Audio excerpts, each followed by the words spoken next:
Olá, amigos, bem-vindos a mais este nosso condomínio. Hoje, o programa do Sindiconde, o Sindicato Patronal dos Condomínios de Edifícios Residenciais aqui da região da Grande Florianópolis.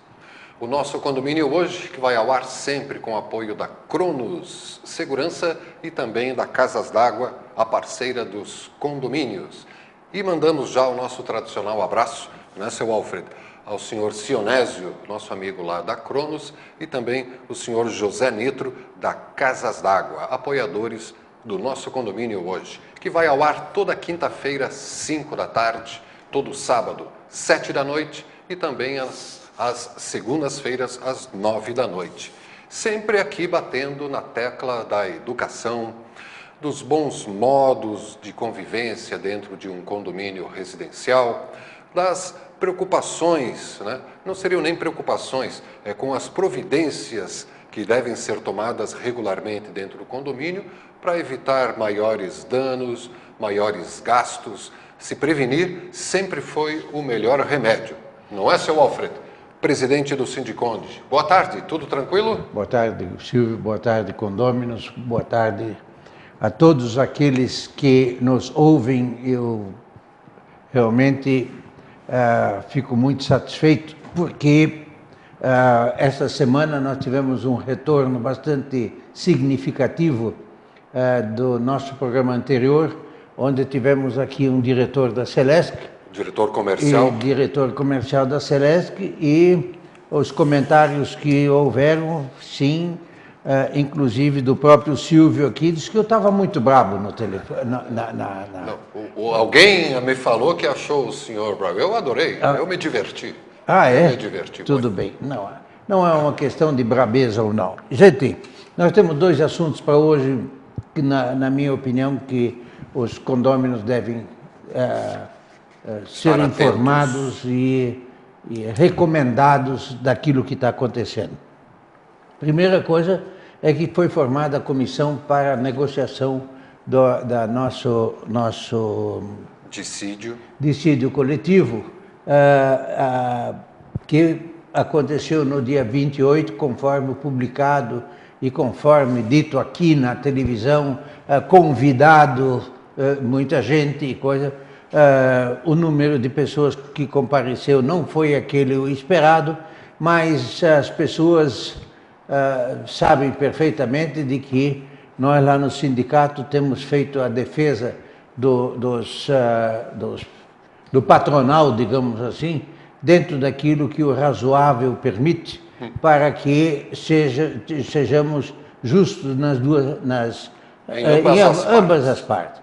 Porque o patrão, digamos assim, aquele que paga o funcionário, ele não quer pagar um funcionário, ele não quer pagar mal um funcionário, ele quer pagar o justo, ele quer que tenha um bom funcionário. Não adianta você ter um valor, um preço lá embaixo e coisa, e você não ter um funcionário com a qualidade desejada pelo condômino e pelo condomínio e pelos condôminos. Então, gente, estamos aí às vésperas de, na segunda quinzena agora de maio, sentarmos com o sindicato do laboral e vamos fazê-lo lá no Ministério do Trabalho, na Delegacia Regional do Ministério do Trabalho, como sempre fizemos, e esperamos que saímos de lá já com uma solução, porque, como todos sabem, não estamos passando numa situação fácil. A crise está aí e ela vai piorar. A tendência do que nós estamos vendo, este desentendimento, governo na parte executiva e a parte legislativa e até judiciária, ela mexe com tudo que é importante nesse país. Se nós estamos vendo aí de estatísticas diariamente, onde estamos vendo que está diminuindo a venda do veículo, a produção do veículo, a produção de maquinário de um modo geral, a indústria de um modo geral, está reduzindo o ritmo. Está reduzindo o ritmo. Está reduzindo o ritmo, por quê? Porque não tem quem compre. Não há possibilidade de comprar se você não tiver receita. E o que nós recomendamos e aquilo que nós estamos vendo não é que as pessoas não vão comprar o supérfluo quando não é. Nós podemos chegar, e Deus queira que não, mas nós temos aí exemplos dos nossos vizinhos aí, não é uma Argentina que já deu calotes aí conhecidos, e uma Venezuela que o povo vai ao supermercado e aos mercados e coisa, e não tem o que comprar. Ele até tem, às vezes, mesmo que ele tenha algum dinheiro, ele não tem, a mercadoria não tem, não produz. Não tem produtos. Não tem produto. Então, é tudo muito limitado. E o brasileiro sempre foi muito acostumado com uma certa fartura. Você vai a um supermercado hoje, seja aqui na cidade de Florianópolis, seja em qualquer cidade desse país, você vai aos shoppings, você vai aos supermercados, você encontra uma fartura de mercadorias, de produtos, que é difícil você dizer assim, olha, eu tentei encontrar um produto tal e ele não foi encontrado. Se não encontra no shopping A, vai encontrar no B, se não encontrar no mercado ou no supermercado A, vai encontrar no B. Nós, felizmente, ainda estamos com nossos balcões, digamos assim, bastante recheados. Temos, lógico, as exceções, que são os casos aí de cidades que tiveram aí os desastres. Coisa feia, né? Coisa feia aí. Assustador. Inclusive, eu coloquei essa semana, ou melhor, ontem, à disposição da Defesa Civil, um local lá na galeria do CEISA para recolhimento de donativos, roupas, principalmente roupas e coisas, e que eu faço com muito prazer e peço que você público, você condômino, não me dê uma passadinha lá, deixa lá, nem que for uma simples camiseta, ou por menor que seja a sua doação, seu donativo, ele, por toda certeza, ele é bastante útil para aquele que precisa.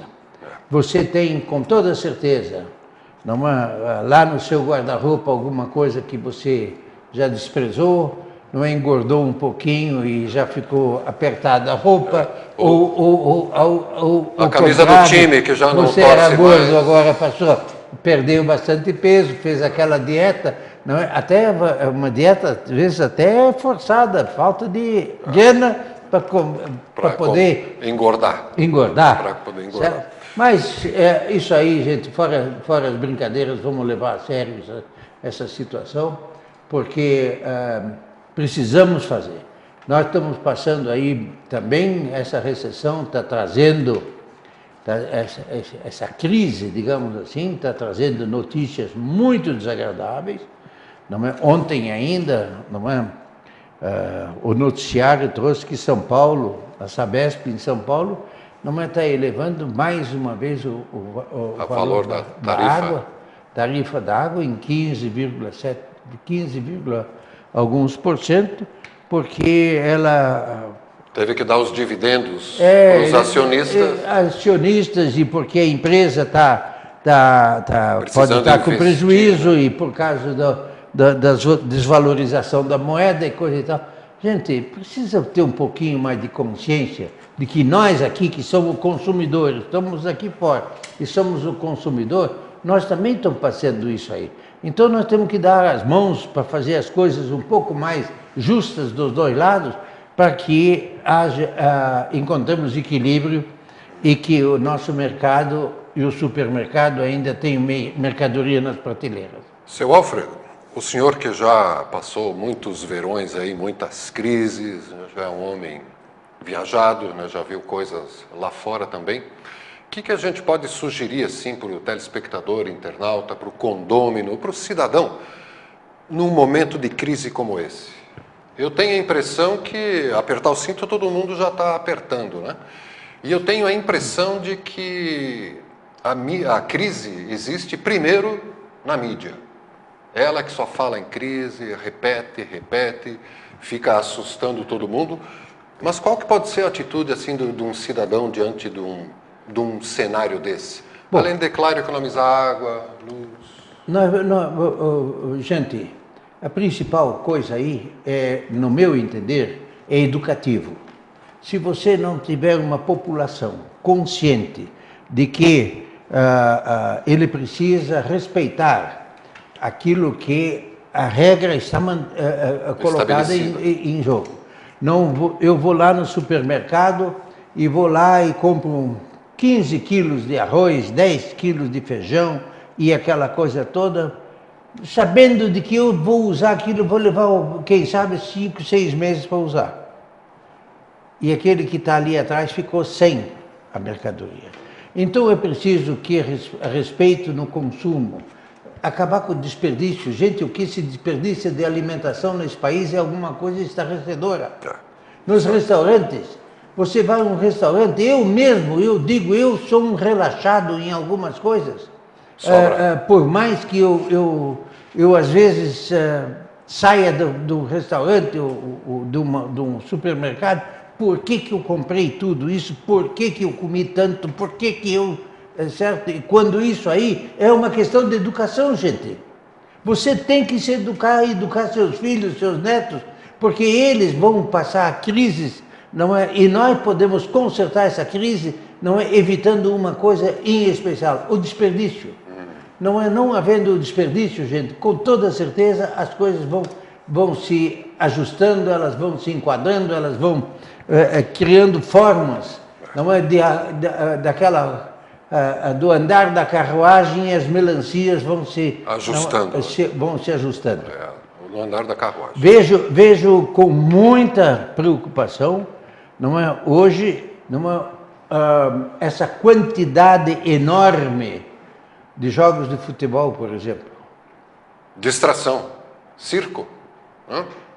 E quanto custa esse circo? Gente, estádios lotados aí. Quanto custa um ingresso? Eu não faço ideia. Não. Ontem, fim de semana aí, custou, parece que ouvi falar que custava R$150 uma entrada num jogo de Avaí, de Figueirense e Joinville. 150 pila. Eu não posso falar porque realmente não vou. Mas né? Tem aqueles que são viciados, que vão, que gastam mesmo, além de gastar com transporte, gasolina ou qualquer outro meio, eles vão e fazem isso daí. Isso é uma coisa assim que pesa no orçamento. Hein? Pesa no orçamento. E tem gente que deixa de comer ou alguma coisa para fumar um cigarro, para... Isso é. Esse, de novo a mídia, as propagandas. Você vai ser feliz se consumir o carro tal, tiver os dentes colinos, a roupa X, o hambúrguer assado. Tudo está fora, né? Nada está dentro. A educação que está dentro, isso ninguém fala.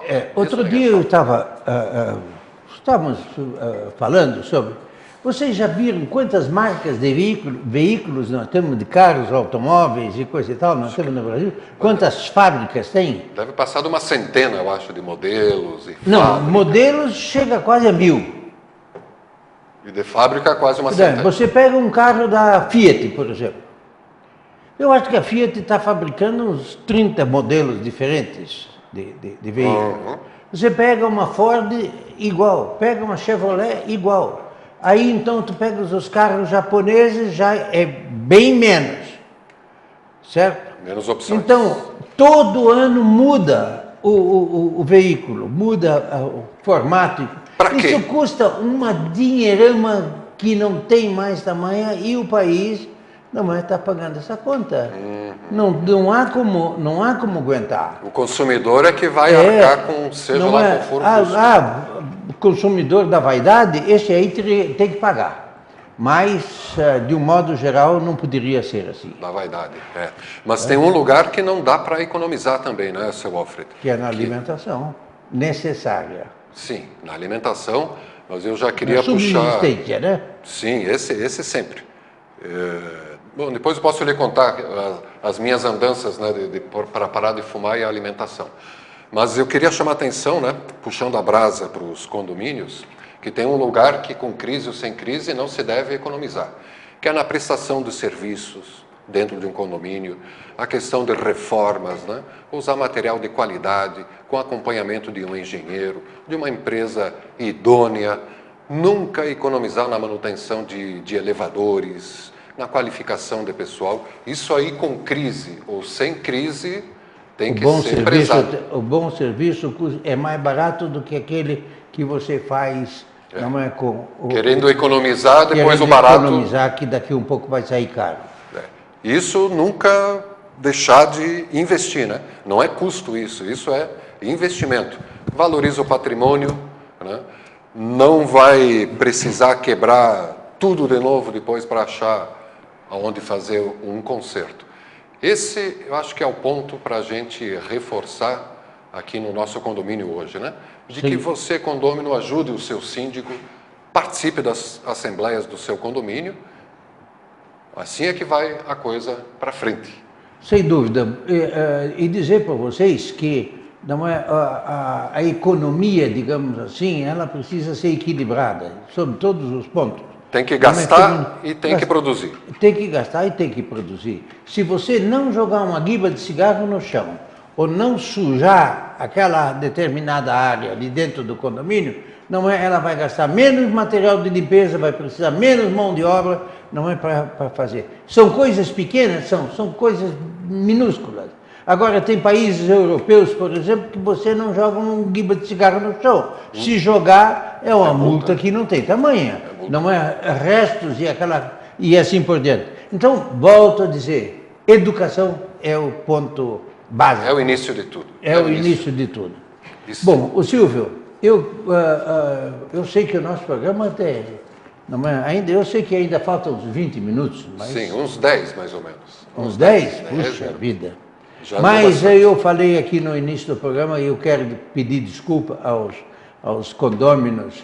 Não é que eu não estou aqui para querer ensinar a rezar a missa.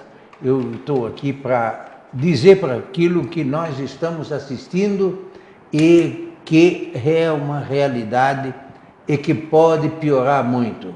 Se Deus quiser, nós não vamos chegar a uma Venezuela onde você não tem o produto para comprar.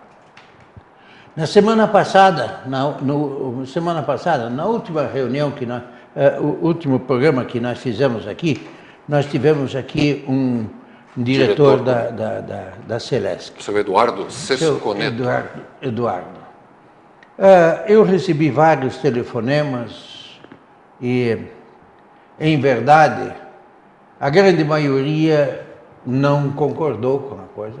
Não concordou com o que o diretor falou ou o que nós colocamos? Não é. As soluções que nós desejamos não foram encontradas. Sim. Tanto que ele ficou de voltar. Ele, por exemplo, disse que não é quando nós falamos que os nossos medidores de energia, para fazer o aferimento deles no mês de janeiro, fevereiro e março não dá para fazer porque não é o pedido, a quantidade de pedidos é muito grande e aqui no litoral, por aqui. A demanda da temporada, né? Ele teve o cuidado, e isso aí já aconteceu também em outras oportunidades, né, que quando você não tem a solução aqui, não é você vai buscar, não é o culpado, é o governo, é o governo federal, é a lei, é a Anatel, e assim por diante. As agências. As saídas que dão para as situações não são convincentes. Não são convincentes. Ninguém deve pagar e ninguém quer pagar uma conta, não é que não saber o que é. Você recebe aqui uma nota fiscal para uma duplicata para pagar no fim do mês. Você vai olhar para ela, vai dizer, peraí, o que é isso daqui? Tá certo, eu fiz aquela compra lá na Casa d'Água, fiz aquela compra no tal lugar, não é? Está correto, e você tem a possibilidade de corrigir. Agora, com relação o medidor de energia, me falou um que me telefonou, ficou comigo quase meia hora no telefone. Não é? E eu disse para ele para que ele fosse a Celesc buscar essas soluções. Não adianta, seu Alfred, eu já estive lá, não é que vai me atender, não é, é um funcionário que não está lá com muita boa vontade de... Um terceirizado, estagiário. Exatamente. Mas o grande problema é que nós não sabemos. Outro dia, sentado na mesa com vários engenheiros, inclusive, eu perguntei, escuta, vocês sabem decifrar, vocês têm essa conta aqui de energia elétrica, recebida na sua fatura mensal. Você vai conferir lá no seu medidor, no seu relógio? Não. Ninguém. Manda pagar. Ninguém. Olha, 98% das pessoas não fazem. E pagam aquilo que está escrito, se consumiu, não consumiu, não é se aquele medidor está certo ou não está. Só que tem um detalhe. Aquele medidor, para você saber se ele está certo, quem é que vai corrigir ele? A Celesc. A própria. A própria. Né? Essa correção está certa ou não está?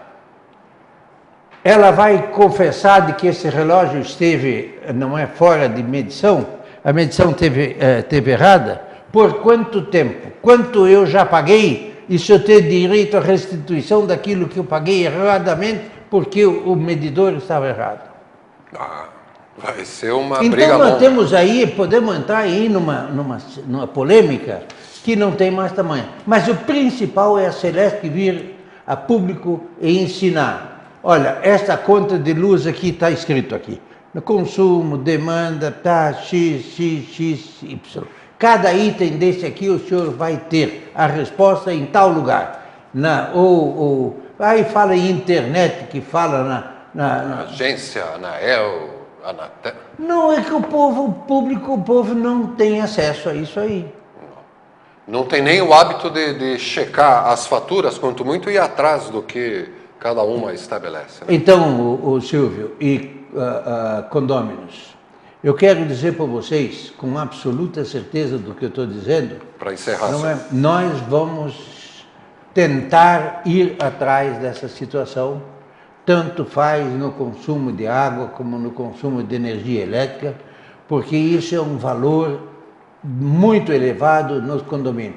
Não faça só a conta daquilo que paga a área comum, digamos, mas a área privativa, somada todas as contas de luz que você recebe. Tem prédio aí com 100 apartamentos. Eles simplesmente, cada um deles recebe uma conta de luz. E nessa conta de luz existe uma taxa, não é, de iluminação pública. Então você, em vez de pagar, tem um poste na frente do prédio todo. Paga 10 vezes, 100 vezes. Paga 100 vezes. Onde é que está a clareza desses valores? O que foi empregado nisso aí? Ontem se discutiu aí terras de marinha. Eu tinha umas 10 perguntas para fazer. Não fui lá porque eu tinha certeza de que, pelo fato de eu ser um pouco contestador e querer saber as coisas e não encontrar uma solução, ia sair de lá irritado. Mas com toda absoluta certeza, não vai ter coisa muito estranha em cima disso aí. E a primeira coisa é não acabar com o SPU, porque se acabar com o SPU, quantos empregos vão deixar de existir? SPU? É, Serviço de Patrimônio da União. Ah, sim, a delegacia lá do Delegacia, quantos empregos quantas bocas vão deixar de existir? E precisa, né? Porque para gerir o patrimônio da União, né? Não teve aquele terreno que foi invadido aqui no norte da ilha, que os sem terra, os sem teto, sem emprego invadiram, e o dono foi contestar, e o dono era dono de 1% do que ele dizia. Então, enfim, tem muita coisa aí que, se for bater, né, seu Alfred, pode endireitar. É água, é a luz, é o cidadão que joga a sua guimba de cigarro onde não deve, joga papel na rua. Tem um monte de coisa, mas devagarinho vamos batendo em todas elas, com carinho, com educação, né? Porque se fosse pela violência já estava todo mundo educado. Gente, cuidado com o seu bolso. Aquilo para sair é fácil, para entrar é difícil. Para sair é fácil, para entrar é difícil. E dizer para vocês mais uma vez, não é, pelo que se ouve e as tendências que aí estão, não é cada dia vai entrar menos e sair mais. E sair, vai sair mas tem, se né? sair menos, também vai sair, se entrar menos, vai sair menos. Esse é o perigo, na verdade. Fica por aqui então, mas Sim. esse nosso condomínio hoje, né? Queridos amigos, olha, muito boa tarde para vocês, boa noite, como nos momentos que vocês estejam nos escutando. O Sindiconde está de portas abertas para nós podermos discutir esta situação, certo? E as portas sempre abertas, né, para você participar do nosso condomínio hoje. Pode ser através do telefone, o 3333-8677, para conversar com o seu Alfredo pessoalmente. A Isabel está lá para atender, está o Renato, o Gustavo. O Renato está de férias. Está de férias o Renato. Mas o corpo jurídico ainda está funcionando. Sim. E qualquer coisa, anotamos um recadinho, né, para o seu Renato, para quando ele voltar. A página do Sindiconde é sindiconde.com.br e o e-mail contato@sindiconde.com.br. Aguardamos a sua participação com sua sugestão, dúvida, pergunta, para elaborar aqui juntos com a Cronos Segurança e também com a Casas d'Água, o nosso condomínio hoje, o programa do Sindiconde, que é o sindicato dos condomínios da região metropolitana, da região da Grande Florianópolis. Uma boa semana. A você e a todos os nossos ouvintes.